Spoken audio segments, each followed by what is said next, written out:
Kita bahas soal Presiden Prabowo Subianto kembali menyebut kabinetnya solid. Lalu apakah ini kode bahwa ia telah menutup pintu untuk merombak kabinetnya? Lalu bagaimana dengan isu yang menyebut adanya kelompok tidak berkeringat ingin masuk kabinet? Kita bahas bersama Direktur Eksekutif Lingkar Madani, Ray Rangkuti, dan juga Wakil Ketua Umum Partai Golkar, Ahmad Doli Kurnia. Selamat sore Bung Ray dan juga Bang Doli. Semoga sehat-sehat selalu. Sore Bung. Sore. Saya sapa terlebih dahulu Bung Ray. Bung Ray, ini apa arti dari Presiden Prabowo mengungkap bahwa enak saja nggak berkeringat tapi ingin masuk ke kabinet? Siapa yang maksud dari Prabowo ini terkait dengan sosok ataupun pihak yang ingin masuk kabinet? Satu, saya nggak tahu juga ya, sebab kalau itu diasumsikan kepada PDI Perjuangan, saya dari awal sudah meyakini bahwa PDI bahkan tidak ingin berminat juga masuk ke dalam kabinet. Gitu.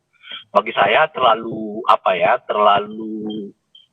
murah ya bagi PDI Perjuangan itu untuk 1-2 kursi masuk ke dalam kabinet tapi meruntuhkan imajinasi publik terhadap mereka di masa yang akan datang gitu.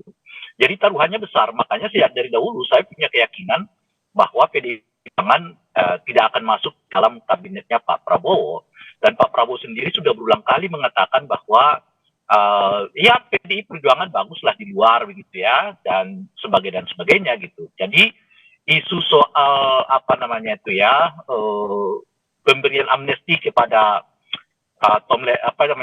Hasto gitu, itu tidak dengan sendirinya menyiratkan bahwa Pak Prabowo ingin menarik PDI Perjuangan masuk ke dalam kabinet atau PDI Perjuangan tertarik untuk masuk ke dalam kabinet.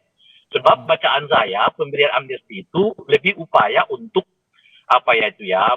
memalingkan ayunan yang sebelumnya ini banyak bergerak ke arah Pak Jokowi sekarang kepada arahnya Ibu Mega alias PDI Perjuangan.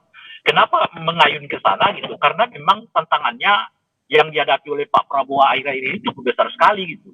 Sehingga dengan begitu perlu semacam ketenangan politik ya, dan tidak perlu terlalu banyak keriuhan. Pertama karena memang tabiat politik Pak Prabowo tidak terlalu suka dengan keriuhan, juga bersamaan ada persoalan-persoalan yang penting yang sedang dihadapi oleh bangsa dan negara kita gitu.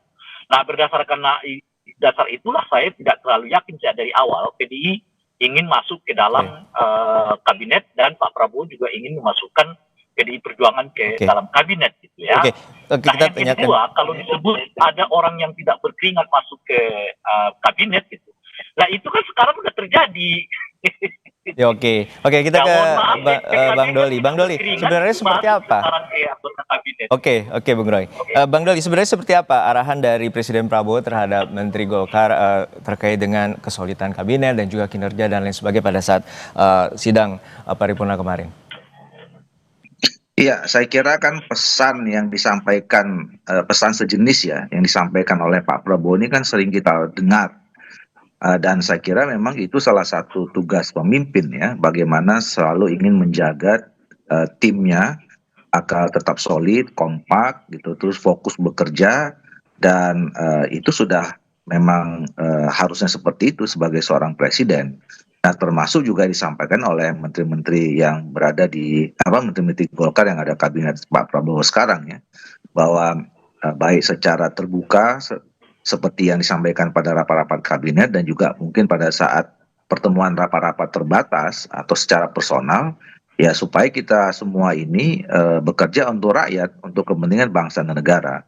Jadi saya kira apa yang disampaikan ini udah berulang kali kita dengar, dan memang seharusnya seperti itu yang dilakukan oleh presiden dalam memandu kabinetnya ya, memandu para pembantu-pembantunya untuk fokus dalam bekerja. Tapi sinyalemen itu sebulan lalu bahwa Presiden juga menyatakan siapa yang bekerja lambat akan ditinggalkan. Namun saat ini beliau menegaskan saat ini kerja kabinetnya kompak dan solid. Namun juga ia menegaskan ingin ada yang masuk kabinet. Artinya isu reshuffle ini juga sepertinya muncul di kabinet. Iya, artinya kan pernyataan sekarang dengan 1 bulan yang lalu kan secara normatif kan sama ya. Kalau sebulan yang lalu itu mengingatkan caranya saja yang berbeda. Kalau sekarang ini kan dengan cara memberikan apresiasi ya kepada menteri-menterinya. Tetapi sebulan yang lalu itu diberi peringatan bagi siapa saja jajaran menteri atau kabinet yang tidak perform, ya apa namanya, ya hati-hati akan ditinggalkan kan gitu bahasanya waktu itu. Jadi artinya itu kan memberikan motivasi juga ya, sama dengan yang sekarang, memberikan motivasi kepada jajarannya itu untuk bekerja lebih serius, lebih sungguh-sungguh, lebih giat gitu.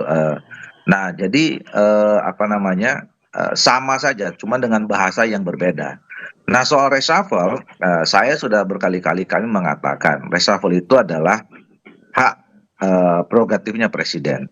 Jadi kalaupun kemudian ada orang yang menafsirkan dengan pernyataan ini tidak akan ada reshuffle, ya belum bisa juga disimpulkan begitu. Karena reshuffle itu ya merupakan hak prerogatif, itu kapan penting, perlu, atau kemudian siapa yang mau diganti, siapa yang mau menggantikan, itu semuanya yang tahu Pak Prabowo sendiri. Gitu. Termasuk untuk kursi misalnya PDIP ingin masuk ke kabinet juga, Bang Doli? Oh iya, tentu masuknya siapa saja ya, masuknya siapa, keluarnya siapa saja, itu at the end adalah kewenangan atau hak prerogatifnya Pak Prabowo sebagai presiden. Baik. Walaupun ya memang dalam tradisi kita berpemerintahan di Indonesia ini, karena presiden-presiden kita termasuk Pak Presiden Prabowo ini kan terpilih berdasarkan atau didukung oleh dukungan koalisi partai politik yang terdiri dari Ya. beberapa partai politik gitu. Nah tentu Pak Prabowo pasti setidaknya membangun komunikasi ya kalau misalnya terjadi ada reshuffle atau ada pergantian dan seterusnya. Gitu. Ya, Bung Rey, bahwa Bang Doli tadi menyebut Tidak. bahwa tidak juga permanen, bahwa reshuffle ini juga suatu waktu akan terjadi.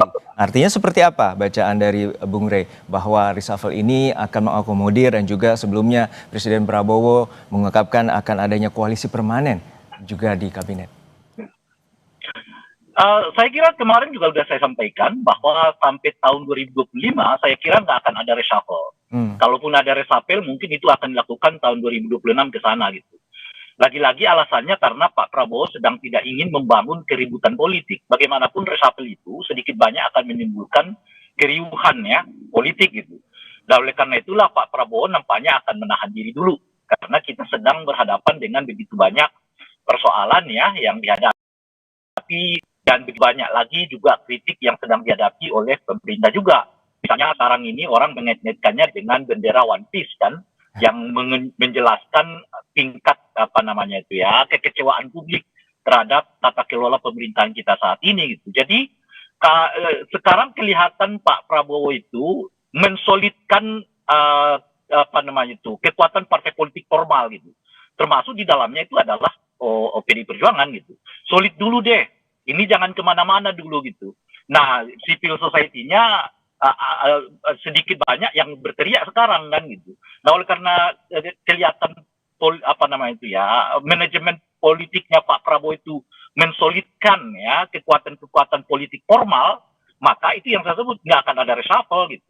Ya. Sebab kalau sampai itu dilakukan, itu artinya masyarakatnya melalui One Piece itu kelihatan makin gelisah, ditambah dengan keributan di politik formalnya, itu akan merepotkan pemerintahan Pak Prabowo sendiri. Ya. Dan oleh karena itu, dugaan saya sampai 2025 nggak akan ada reshuffle.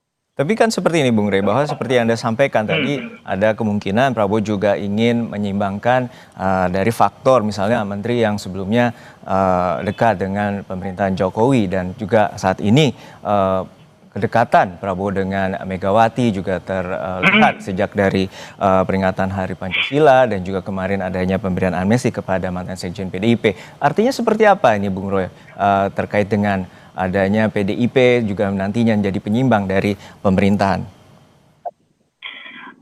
Kita letakkan dulu lah, kalau keyakinan saya PDI ini nggak akan masuk ke kabinet, di situ dulu ya.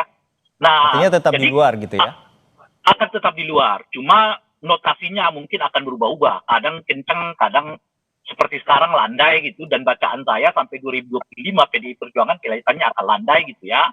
Sebab bagi PDI menurut saya jauh lebih menguntungkan kalau mereka tetap berada di luar untuk mempertahankan posisi mereka sebagai oposisi yang boleh jadi. Itu sekarang ini ada tren di mana oposisi dapat suara yang lumayan gitu ya. Itu satu itu. Nah yang kedua, Pak Prabowo tidak akan melakukan reshuffle, tapi nggak ada jaminan 2026 ke sana gitu. khususnya dengan menteri-menteri yang tadi misalnya diasosiasikan dekat dengan Pak Jokowi gitu ya. Kayak menteri-menteri yang dekat dengan Pak Jokowi itu ya boleh jadi tahun 2026 ke sana ya akan dilakukan evaluasi, bahkan pada tingkat tertentu misalnya boleh jadi akan digantikan atau direshuffle dan sebagainya gitu. Nah, jadi 2026 ini landai. Itulah kira-kira tuh. 2025 ini kita landai gitu. Nggak ada reshuffle, nggak ada orang yang masuk kabinet gitu. Baik. Jadi kalau Pak Prabowo mengatakan ada yang nggak berkeringat mau masuk anggota kabinet gitu ya kira-kira tuh. Pertama, itu mungkin akan terjadi kalaupun ada itu ya 2026.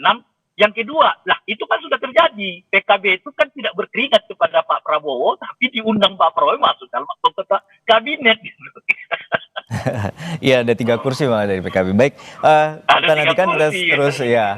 Dan juga saat ini Golkar ada 11 kursi sama dengan Partai Gerindra, dan juga ini menjadi catatan juga bahwa saat ini pemerintahan tengah menyolidkan dan kerja kompak untuk program-program yang telah dikampanyekan oleh Presiden Prabowo dan Gibran. Terima kasih pandangan Bapak-Bapak, Bung Ray Rangkuti dari Lingkar Madani dan juga Wakil Ketua Umum Partai Golkar Ahmad Doli Kurnia telah berbagi perspektif bersama kami di Kompas Petang. Sehat-sehat selalu.